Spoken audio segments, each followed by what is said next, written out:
Hi! Hello! నమస్తే! Welcome to my YouTube channel drama of life. ఎంతో పరువు ప్రతిష్టలున్న మా అన్నయ్య తన పరువును కాపాడుకోవటానికి గత్యంతరం లేక నన్ను ఒక పనివాడికిచ్చి పెళ్లి చేశాడు. కారణం నాకు తెలియకుండానే నేను గర్భవతినవ్వటం. పెళ్ళైన 3 నెలల తర్వాత నాకు బిడ్డ పుట్టింది. ఆ బిడ్డను చూడగానే నా మైండ్ బ్లాంక్ అయ్యింది. ఎందుకంటే ఆ బిడ్డ నా పేరు రాణి. మా అమ్మా నాన్న నాకేమీ తక్కువ చేయకుండా పెంచారు. నేను వాళ్లకు గారాల కూతుర్ని. నాకొక అన్నయ్య కూడా ఉన్నాడు. ఆయన పేరు రఘు. ప్రతి విషయంలోనూ అమ్మా నాన్నలు నాకే సపోర్ట్ చేసేవాళ్ళు. అందుకే అన్నయ్యకి నా మీద కొంత కోపంగా ఉండేది. మాకు సిటీలో బిజినెస్లున్నాయి. అన్నయ్య ఎంబీఏ పూర్తి చేసుకొని నాన్నకు సహాయంగా ఉన్నాడు. అంతా బాగానే ఉంటే అది జీవితం ఎందుకవుతుంది? నా జీవితంలో కూడా ఒక భూకంపం వచ్చింది. అమ్మ నాన్న పెళ్ళికని హైదరాబాద్కు వెళ్తుండగా అనుకోకుండాగా యాక్సిడెంట్ అయ్యింది. అమ్మ నాన్న అక్కడికక్కడే చనిపోయారు. నాకొక్కసారిగా ప్రపంచమంతా శూన్యం అయిపోయినట్లు అనిపించింది. అన్నయ్య నేను చాలా డిప్రెషన్లోకి వెళ్ళిపోయాం.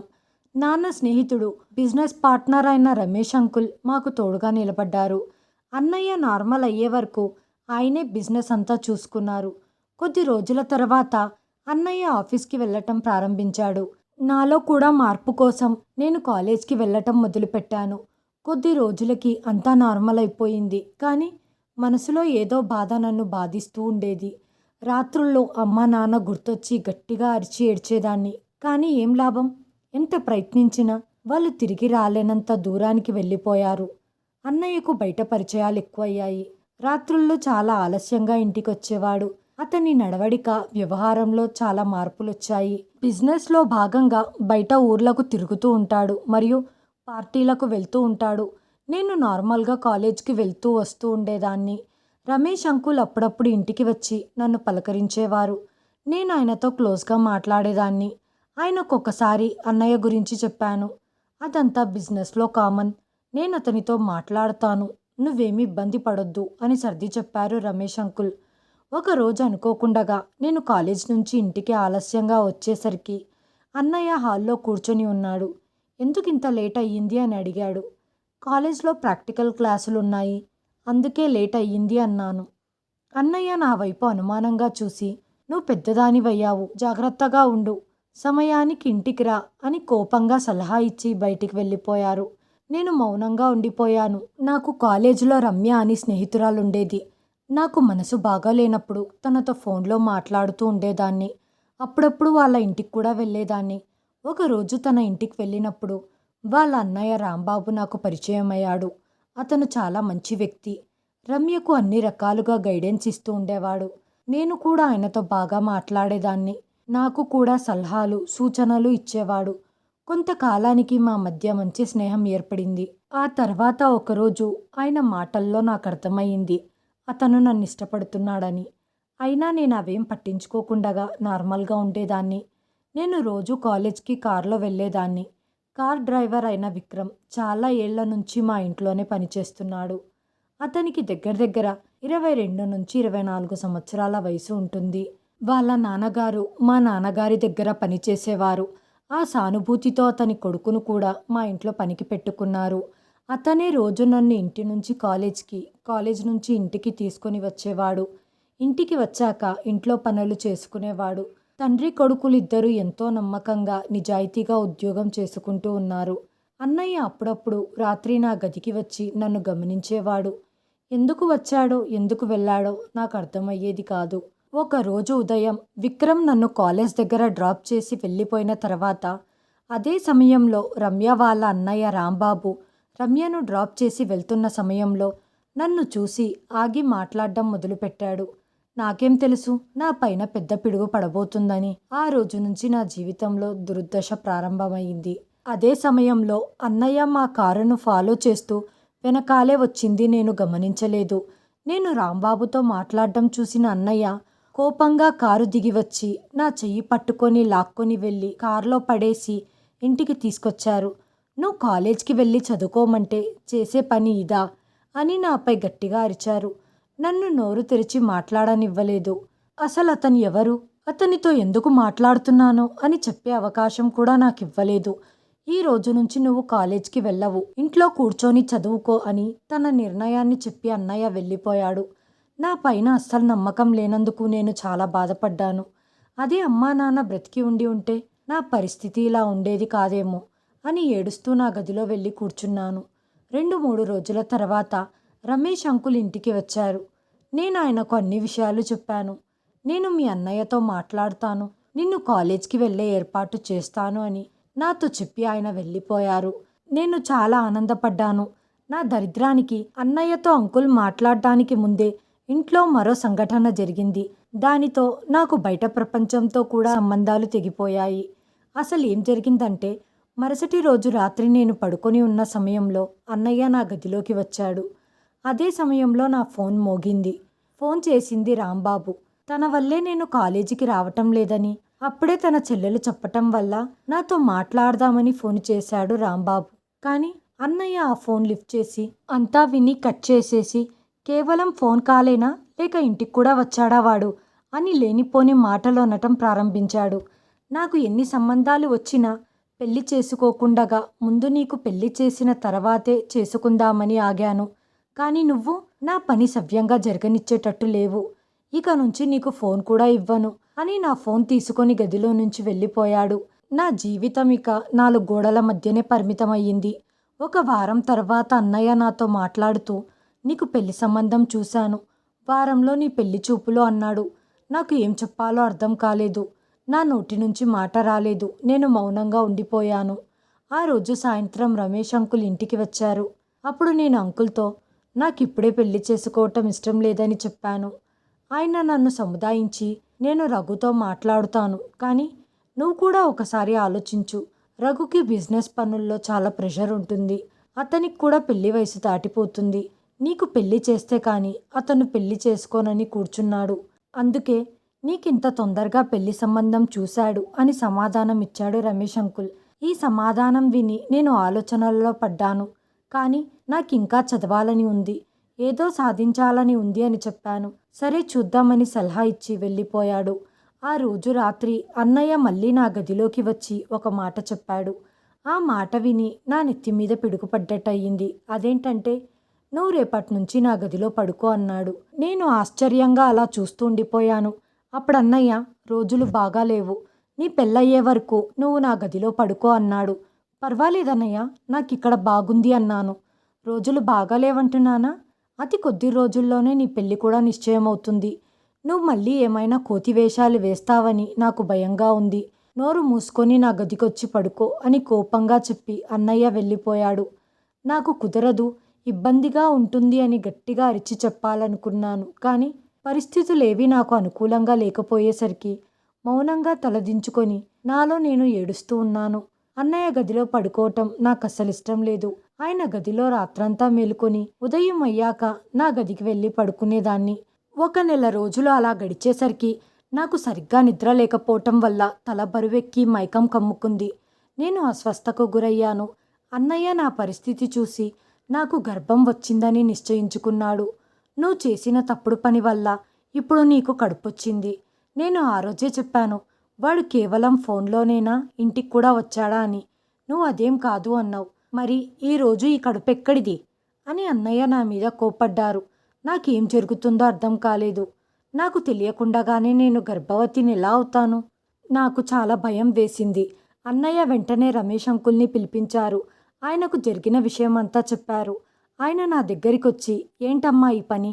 మీ అన్నయ్య నీ మీద కోపడుతుంటే నేను అతనికి సర్ది చెప్పేవాణ్ణి, నీకు సపోర్ట్గా మాట్లాడేవాణ్ణి. కానీ నువ్వు మీ అన్నయ్య చెప్పినంత పని చేశావు, అతని పరువు తీశావు. రఘు, ఈ విషయం నలుగురికి తెలిసేలోపు ఈ బిడ్డకు ఒక తండ్రిని వెతుకు, నీ చెల్లెలికి పెళ్లి చేసేయ్ అని సలహా ఇచ్చాడు రమేష్ అంకుల్. అంకుల్ మాటలు విని నేను చాలా ఆశ్చర్యపోయాను. రమేష్ అంకుల్ కూడా నా గురించి ఇంత పొరపాటుగా ఆలోచిస్తారని, ఇలాంటి సలహా ఇస్తారని నేను అస్సలు ఊహించలేదు. ఇప్పుడు అన్నయ్య ఏం ఆలోచిస్తున్నాడు, ఏం నిర్ణయం తీసుకుంటున్నాడు అని నాలో కుతూహలం పెరుగుతూ వచ్చింది. ఇప్పుడు ఇంటి పరువు కాపాడటానికి ఎలాంటి నిర్ణయం తీసుకుంటారో అని నాలో ఆందోళన పెరిగిపోతుంది. నేను చెయ్యని తప్పుకు నాకు శిక్ష పడబోతుంది అని నా మనసులో గందరగోళం నెలకొంది. సమయం సాయంత్రం 7 అయ్యింది. అన్నయ్య మరియు రమేష్ అంకుల్ ఆలోచిస్తున్నారు ఏం చెయ్యాలి అని. ఇంతలో విక్రమ్ అక్కడికి వచ్చి, సార్, నేను ఇంటికి వెళ్తున్నాను అని అడిగాడు. విక్రమ్ ఎంతో మంచివాడు, చాలా పేదవాడు. విక్రమ్ మరియు అతని తండ్రి ఎంతో నమ్మకంగా మా ఇంట్లో పనిచేస్తున్నారు. అన్నయ్య విక్రమ్ని అలాగే చూస్తున్నాడు. 2 సెకండ్లు ఆగి అన్నయ్య చెప్పిన మాట విన్ని నా నెత్తి మీద పిడుగు పట్టట్టు అయింది. విక్రమ్, రాణిని పెళ్లి చేసుకుంటావా అని అడిగేశాడు. విక్రమ్ నోటి నుంచి మాట రాలేదు. సార్, మేడం ఎక్కడా, నేనెక్కడా? మీరు జోక్ చేయొద్దండి అన్నాడు. విక్రమ్, నేను నీతో జోక్ చేయట్లేదు, సీరియస్గానే చెబుతున్నాను. నీకిష్టమైతే రాణినిచ్చి నీకు పెళ్లి చేస్తాను అన్నాడు అన్నయ్య. 2 నిమిషాలు ఆలోచించుకొని, సార్, నాకేమీ అభ్యంతరం లేదు. ఒకసారి నాన్నకు కూడా ఒక మాట చెప్తాను అన్నాడు. నువ్వు నా చెల్లెల్ని పెళ్లి చేసుకోవటం వల్ల నీకే కాదు, మీ తల్లిదండ్రులకు కూడా ఎంతో ఉపకారం జరుగుతుంది. మీ పేదరికం పోగొట్టి మీ జీవితాలనే మార్చేస్తాను అన్నాడు. నేను మీ చెల్లెల్ని పెళ్లి చేసుకోవటానికి సిద్ధంగా ఉన్నాను అని సమాధానమిచ్చాడు విక్రమ్. వచ్చే వారమే మీ పెళ్లికి అన్ని ఏర్పాట్లు చేసుకో అని చెప్పాడు అన్నయ్య.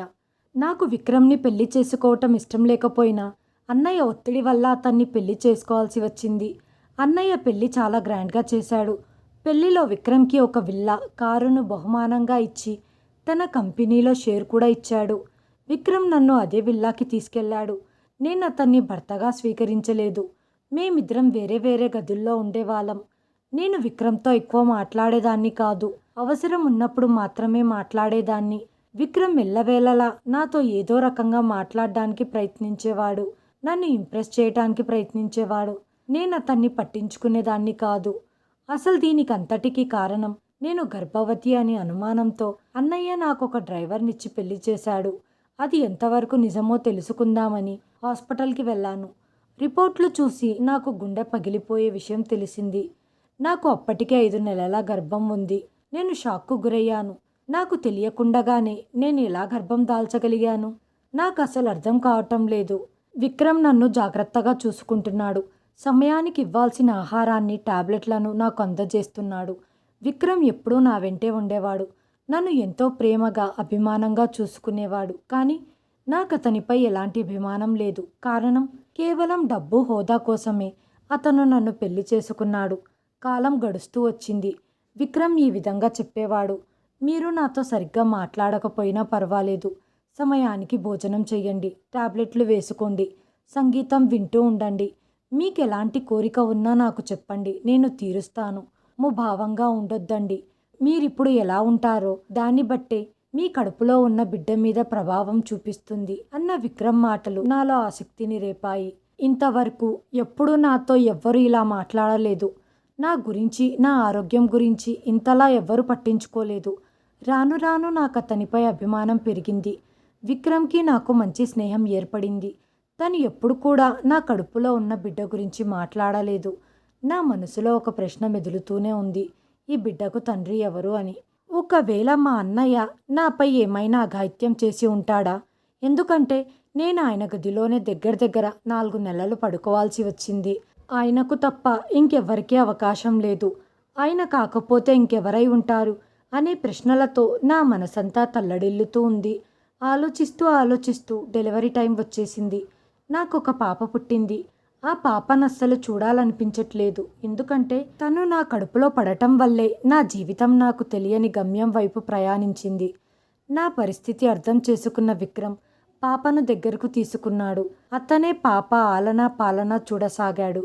పాపను ఒక్క క్షణం కూడా విడిచి ఉండేవాడు కాదు. ఆ పాప పరాయి వ్యక్తి సంతానమైన ఇంతగా ప్రేమిస్తున్నాడా? విక్రమ్ పాపను అంతగా ప్రేమించటం చూసి నాకు ఆశ్చర్యం వేసింది. అతనిపై అనుమానం కలిగింది. పాపను సొంత కన్న తండ్రిలా ప్రేమిస్తున్నాడు, లాలిస్తున్నాడు అంటే కొంపతీసి విక్రమే ఆ పాపకు తండ్రేమో అనిపించింది. వెంటనే నేను, విక్రమ్, నువ్వే కదా ఈ పాపకు తండ్రివి అని గట్టిగా నిలదీశాను. విక్రమ్ ఆశ్చర్యంగా నా వైపు చూస్తూ చిరునవ్వుతో నేను కాదు అన్నాడు. నీ బిడ్డ కాదని తెలిసి కూడా ఇంతలా ఎలా ప్రేమిస్తున్నావు అని అన్నాను. నా రక్తం పంచుకొని పుట్టకపోతే ఏమయ్యింది? నేను ప్రేమించే వాళ్ళ రక్తం పంచుకొని పుట్టింది కదా, అది చాలు అన్నాడు. అతని మాటలు విని నాకు చాలా ఆశ్చర్యం వేసింది. విక్రమ్, ఏం చెబుతున్నావు? నువ్వు కరెక్టే విన్నావు. నేను నిన్ను ప్రేమిస్తున్నాను. ఇప్పుడు కాదు, నేను మొదటిసారిగా నిన్ను చూసినప్పుడే నీ ప్రేమలో పడ్డాను. కాకపోతే అంతస్తులు వేరని నా ప్రేమను బయటపెట్టలేదు అన్నాడు విక్రమ్. విక్రమ్ మాటలు విని నాకేం చెప్పాలో అర్థం కాలేదు. నా మనసులో అదే ప్రశ్న మెదులుతూ ఉంది. పాపకు తండ్రి ఎవరు ఎవరు అని. 15 రోజులు గడిచిపోయింది. ఒకరోజు నేను గదిలో కూర్చొని బాధపడుతుండగా విక్రమ్ నా గదిలోకి వచ్చాడు. ఎందుకు బాధపడుతున్నావు అన్నాడు. ఆ బిడ్డకు తండ్రి ఎవరో అని ఆలోచిస్తుంటే నా మెదడులో నరాలు చిట్లిపోతున్నాయి. నేను ఎటువంటి తప్పు చెయ్యలేదు. అయినా కూడా ఎందుకు నాకీ శిక్ష? దీనికి కారణం ఎవరు? ఎంత ఆలోచించినా నాకు అంతు చిక్కటం లేదు అని నేను ఏడుస్తుంటే ఇప్పుడు అవన్నీ ఎందుకు? నీ ఆరోగ్యం బాగా చూసుకో చాలు అని విక్రమ్ వెళ్తుండగా నేను అతని చేయి పట్టుకున్నాను. విక్రమ్ ఆశ్చర్యంగా నా వైపు చూశాడు. నీకు నా గురించి అంతా తెలుసు. నువ్వు నన్ను ప్రేమిస్తున్నావంటే నా ప్రతి కదలిక నీకు తెలిసి ఉంటుంది. నిజం చెప్పు, ఆ బిడ్డకు తండ్రి ఎవరు? నీకు తెలుసు కదా అన్నాను. అతని కళ్ళల్లో కంగారు కనపడింది. మాట దాటేస్తూ నాకు తెలియదు అని వెళ్ళిపోబోయాడు. నేను వెంటనే అతని చేయి పట్టుకొని నా తలపై ఒట్టు పెట్టుకొని ఇప్పుడు సమాధానం చెప్పు తెలియదని అని తన కళ్ళల్లో సూటిగా చూస్తూ అడిగాను. అతను కంగారుగా చేయి పక్కకు తీసేసి నాకు తెలుసు అని సమాధానం ఇచ్చాడు. పాప తండ్రి పేరు చెప్పగానే అది విని నా కాళ్ళ కింద నేల కంపించింది. నా నెత్తి మీద పిడుగుపడ్డట్టయింది. నేను విక్రమ్తో అన్నయ్యకు ఫోన్ చేసి ఇంటికి రమ్మను అని చెప్పాను. విక్రమ్ ఫోన్ చేయగానే అన్నయ్య కొద్దిసేపటికి ఇంటికి వచ్చాడు. ఏం జరిగింది అని అడిగాడు. అన్నయ్య, నా బిడ్డకు తండ్రి ఎవరో విక్రమ్కి తెలుసు. అతను నీకు కూడా తెలుసు అని కోపంగా అన్నయ్యకు చెప్పాను. అప్పుడు అన్నయ్య, ఆ ఇడియట్ ఎవరో నాకు తెలుసా అని ఆశ్చర్యంగా అడిగాడు. అప్పుడు విక్రమ్ ముందుకొచ్చి అతను ఎవరో కాదు, మీ రమేష్ అంకుల్ అన్నాడు. విక్రమ్, ఏం మాట్లాడుతున్నావు? స్పృహలోనే ఉండి మాట్లాడుతున్నావా? నేను స్పృహలోనే ఉండి చెబుతున్నాను. నేను చూసిందే చెబుతున్నాను. ఒకరోజు రాణి ఇంట్లో ఒంటరిగా ఉంది. తనకి నేను కాఫీ తయారు చేస్తున్నాను. ఇంతలో రమేష్ అంకుల్ వచ్చి రాణి ఎక్కడా అని అడిగాడు. మేడం రూమ్లో ఉన్నారు, కాఫీ అడిగారు అని సమాధానం ఇచ్చాను. ఆయన తడబడుతూ మాట్లాడుతూ నన్ను బయటికి వెళ్ళి కొన్ని వస్తువులు తెమ్మని పురమాయించారు. ఆయన ఇంతకుముందెప్పుడు నాకు ఇలాంటి పని చెప్పలేదు అని ఆలోచిస్తూ నేను బయటికి కదిలాను. వీలైనంత తొందరగా నా పని పూర్తి చేసుకొని ఇంటికి తిరిగి వచ్చేసరికి రమేష్ గారు రాణి గదిలో నుంచి బట్టలు సర్దుకుంటూ హడావిడిగా బయటికి రావటం చూశాను. నేను ఆయనకు ఎదురై మీ సామాన్లు తెచ్చాను అని సమాధానం ఇచ్చేసరికి ఆయన కంగారుగా నీ దగ్గరే ఉంచుకో, నేను మళ్ళీ వచ్చి తీసుకుంటాను అని చెప్పి వెళ్ళిపోయారు. నేను రాణి గదికి వెళ్ళి చూసేసరికి తను అపస్మారక స్థితిలో పడుకొని ఉంది. ఏదో తప్పు జరిగిందని నాకు అనిపించింది. ఆ రోజు తర్వాత రమేష్ గారు మళ్ళీ మీరు ఫోన్ చేస్తే తప్ప రాలేదు. ఇదంతా విన్న అన్నయ్య నన్ను క్షమించు తల్లి అని నా కాలు పట్టుకున్నారు. నిన్ను నేను చాలా తప్పుగా అనుకున్నాను. రమేష్ నీ గురించి చెడ్డగా చెప్పే మాటలను వింటూ నిన్ను చిన్నచూపు చూశాను, అవమానించాను, నీపై అధికార జులుం ప్రదర్శించాను. కేవలం నీ జీవితం బాగుండాలనే ఆలోచన తప్ప ఇంకే ఆలోచన లేదు. రమేష్ అంకుల్ చేసిన దానికి అన్నయ్య కోపంతో రమేష్ అంకుల్తో ఉన్న బిజినెస్ సంబంధాలన్నిటినీ కట్ చేశాడు. రమేష్ అంకుల్కి బిజినెస్లో బాగా లాస్ వచ్చి రోడ్డున పడ్డాడు. అతని తప్పుకు శిక్ష పడింది. ఒకరోజు అన్నయ్య నన్ను విక్రమ్ని ఇంటికి పిలిచాడు. నన్ను గదిలోకి తీసుకెళ్ళి రాణి, నా తప్పుడు నిర్ణయం వల్ల నీ జీవితం కష్టాల పాలయ్యింది. నేను దాన్ని మార్చాలనుకుంటున్నాను. నువ్వు విక్రమ్కి విడాకులు ఇచ్చేసాయి. నేను నీకు బాగా పేరు ప్రతిష్టలున్న ఇంకో వ్యక్తితో నీ పెళ్లి చేస్తాను అంటాడు. విక్రమ్ చాటుగా ఈ మాటలను వింటూ ఉంటాడు. అన్నయ్య, ఇది జరగదు. నువ్వు మొదట నాకు పెళ్లి చేసినప్పుడు నాకు విక్రమ్ అంటే ఇష్టం ఉండేది కాదు. కానీ మొట్టమొదటిసారిగా నాకు అమ్మా నాన్న తర్వాత అంత ప్రేమను అందించింది విక్రమ్ మాత్రమే. నేను అతన్ని వదులుకోలేను. అన్నయ్య, ముందు కూడా నా తప్పు లేకున్నా నన్ను అనుమానించి నిందించావు. ఇప్పుడు ఇంకోసారి నీ మాట విని నా జీవితాన్ని నాశనం చేసుకోలేను. పరాయి వ్యక్తి ద్వారా నేను గర్భవతినయ్యానని తెలిసి కూడా అతను గొప్ప మనసుతో నన్ను నా బిడ్డను ప్రేమ అభిమానాలతో ఆదరించాడు. అలాంటి వ్యక్తిని నేను వదులుకోలేను. అతనే నా సర్వస్వం అని చెప్పి బయటికి వచ్చేశాను. నేనిప్పుడు విక్రమ్ని ప్రేమిస్తున్నానని విక్రమ్కి కూడా అర్థమయ్యింది.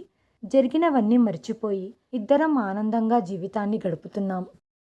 హాయ్ ఫ్రెండ్స్, ఈ వీడియోను చివరి వరకు చూసినందుకు ధన్యవాదాలు. ప్లీజ్ సబ్స్క్రైబ్ చేయండి, లైక్ చేయండి, షేర్ చేయండి, కామెంట్ చేయండి. Thanks for watching.